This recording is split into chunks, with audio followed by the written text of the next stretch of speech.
Salam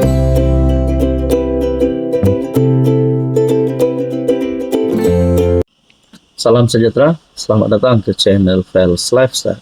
Terima kasih karena terus setia dan terus bersama di dalam channel ini. Satu lagi kejutan buruk untuk penyokong bosku, penyokong Najib Razak. Walaupun kita tahu Najib ada yang kata sedang kritikal, bukan karena kesehatannya, tetapi keadaannya yang berada di penjara. Tidak lagi mampu untuk berpolitik, sebab bukan lagi sebagai ahli politik, tapi sebagai bantuan. Ada yang kata Najib kritikal. Tapi yang menambahkan satu lagi berita duka cita untuk Najib dan penyokongnya serta keluarga Najib. Saya mendapat satu maklumat daripada utusan online. Bekas Perdana Menteri Datuk Seri Najib Razak dan anak lelakinya, Datuk Muhammad Nazifuddin, perlu melunaskan tunggakan cukai pendapatan berjumlah melebihi RM1,7 bilion. Itu adalah satu jumlah yang terlalu banyak. Bagaimana Najib dan keluarganya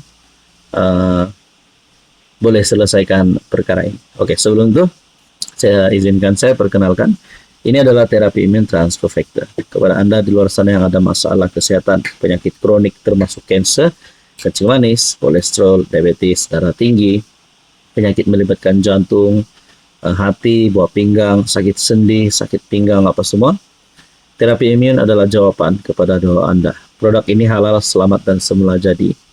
Produk ini untuk mendidik, menyeimbangkan, meningkatkan kekuatan sistem imun badan sehingga mampu melawan berbagai jenis penyakit. Sekiranya Anda berminat, nomor saya ada di sini, Anda boleh hubungi. Najib Nazifuddin kena bayar cukai RM1,7 bilion. Dalam ruangan komen, hanya Datuk Seri Najib Razak sahaja dipenjara dahulu sebelum dibukti bersalah. Pelik tapi benar. Mungkin tak pahamlah sebab Najib dipenjara kerana telah didapati bersalah. Dan mungkin yang terbaru ini adalah kes yang lain. Ada yang kata duit rompakan pun nak kena cukai ke? Undang-undang negara. Dihukum dipenjara sebelum dituduh dan dibicarakan. Duit tak ada walaupun RM1 bilion. Cukainya RM1,7 bilion. Pelik dan ajaib kot. Pastikan PRU16 perlu pembetulan. Saudara-saudara, kalaulah Najib dan kroninya, keluarganya melunaskan RM1,7 bilion ini, adakah mereka mampu dan akhirnya mereka menjadi muflis?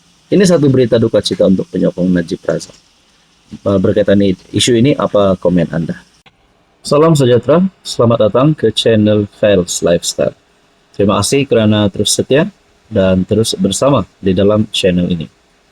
Untuk Anda Bapak, sentimen penolakan Parti Malaya di Sabah semakin kuat. Bermula daripada beberapa isu yang melibatkan penghinaan kepada rakyat Sabah, penolakan Parti Malaya di negeri di bawah Bayu semakin kuat. Bukan sahaja kepada PAS ataupun Perikatan Nasional, tetapi PHBN juga berisiko untuk ditolak di Sabah. Saya kongsikan kepada Anda ulasan ataupun ini mungkin adalah satu keputusan yang bakal diterjemahkan pada PRN 17 Sabah kali ini. Tapi sebelum itu izinkan saya perkenalkan. Ini adalah terapi imun transfer factor. Produk ini adalah untuk mendidik, menyeimbangkan, meningkatkan kekuatan sistem imun badan. Sekiranya Anda ada masalah kesehatan, masalah penyakit berulang yang tak pandai sembuh-sembuh, dengan memakan ataupun konsum terapi imun, pasti akan memberikan kesehatan yang baik kepada Anda. Sekiranya Anda ingin mendapatkan tips dan maklumat tentang terapi imun, Anda boleh menghubungi nomor yang tertera. Saudara-saudara, saya kongsikan kepada Anda 5 poin penting. 5 sebab Parti Malaya ditolak di Sabah. Pertama, Pakatan Harapan sudah kehilangan APKO. Isyarat sokongan semakin luntur.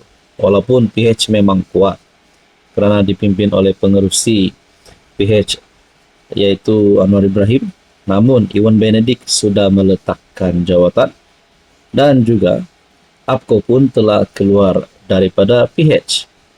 Kehilangan APKO dalam gabungan PH adalah petanda besar bahwa pengaruh Parti Malaya semakin lemah di Sabah. APKO selama ini menjadi jambatan antara PH dengan pengundi, Kadazan Dusun dan komuniti luar bandar. Bila APKO keluar, sebahagian besar kekuatan PH di kawasan pedalaman turut hilang. Yang kedua, Perikatan Nasional pun Parti Malaya ditolak kerana isu Gardedia. Nah, inilah yang isu yang paling panas setakat ini. Bahkan ada yang kata kepimpinan daripada PN cuba mengalihkan pandangan, mengalihkan perhatian, ingin menutup isu roti Gardenia ini dengan rasuah yang berlaku di Sabah, dan mereka kata ini hanyalah perkara kecil. Saya amat tak setuju. Hadi Awang dan Sanusi beranggapan bahwa perkara ini kecil, sedangkan rakyat Sabah telah terguris hati dengan kenyataan daripada adun PAS sebelum ini. Isu Gardenia naik harga menjadi simbol bagaimana keputusan dari Semenanjung boleh memberi kesan negatif kepada rakyat Sabah. Walaupun PN cuba nafikan, persepsi rakyat jelas. Sabah sering jadi mangsa dasar pusat yang tidak memahami realiti kos hidup di negeri ini. Kemarahan terhadap isu ini terus melekat, dan ia menyumbang kepada penolakan PN sebagai Parti Malaya yang dianggap tidak sensitif terhadap keperluan Sabah. Yang ketiga, Barisan Nasional memang Parti Malaya. Rekod pemerintahan lama masih dihukum. BN sejak sekian lama dilabel sebagai Parti Malaya yang menguasai Sabah. Rakyat masih ingat era di mana keputusan paling ditentukan dari Kuala Lumpur. Walaupun BN cuba rebrand, namun image parti bos besar Semenanjung masih kuat. Yang keempat, rakyat Sabah semakin tegas dengan identiti politik sendiri. Pada PRN 16, tren jelas menunjukkan rakyat Sabah mahu parti tempatan, pemimpin tempatan, dan keputusan dibuat di Sabah, bukan Putrajaya. Yang kelima, pengundi Sabah tidak mahu dominasi dari luar. Parti Malaya sering dilihat cuba mengawal naratif, menentukan calon, dan membawa permainan politik Semenanjung masuk ke Sabah. Tetapi budaya politik Sabah jauh berbeza. Lebih menghargai autonomi, lebih sensitif kepada campur tangan luar, lebih memilih pemimpin yang dekat dengan komuniti. Pengundi Sabah tidak mahu negeri mereka dijadikan ladang undi. Kesimpulannya, gabungan faktor sejarah, sentimen identiti, isu kemarahan rakyat seperti Gardenia, dan kegagalan Parti Malaya membaca mood Sabah menyebabkan mereka semakin ditolak.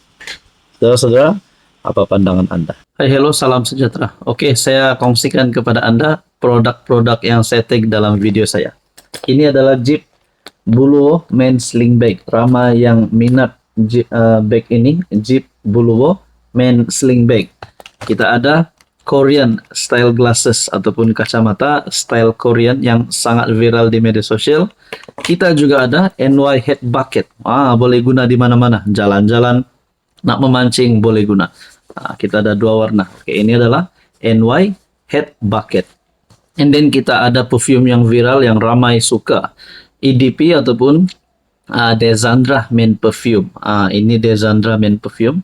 Kita ada Rexona yang menjadi kegilaan ramai, terutamanya kepada wanita. Rose Glow Rexona. Dan kita ada smartwatch. Amazfit T-Rex Smartwatch. Semua produk ini saya tag dalam video, Anda boleh semak.